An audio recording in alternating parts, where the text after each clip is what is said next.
పచ్చిమిరపకాయలు, ఎర్రగడ్డలు, పచ్చి మామిడికాయ, టమోటాలు కోసి పెట్టుకోండి. ఇవి వచ్చేసి తాలింపు వేసుకుందాం. మెంతులు, ఆవాలు, జీలకర్ర,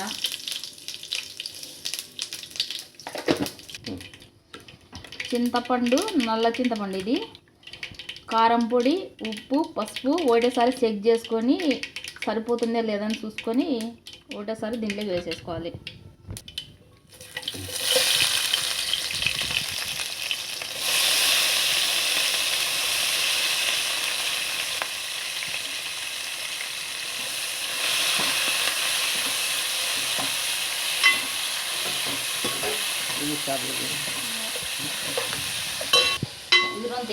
చెప్తా ఇవన్నీ చేపలలోకి చేపలు ఇప్పుడు కాదు, ఇప్పుడు 1.5 కేజీ చేపలు ఇవి.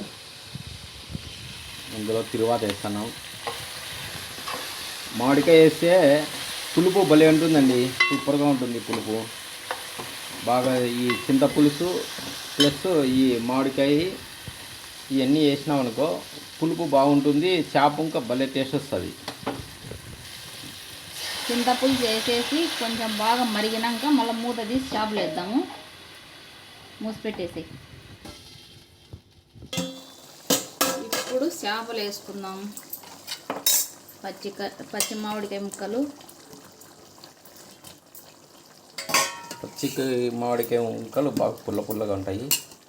ఇవి చేప ముక్కలు వేసి మూత పెట్టుకుంటే దీని మీద బరువు పెట్టాల, తీకుండా మూత కలుపుకొని.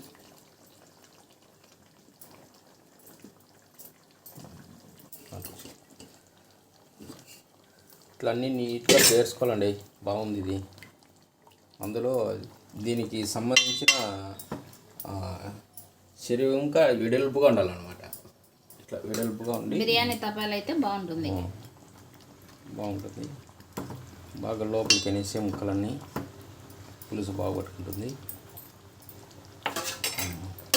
దీని మీద ఒక 10 నిమిషాలు బరువు తీసుకోకుండా పెడదాం. 4 ముక్కలు తీసామండి.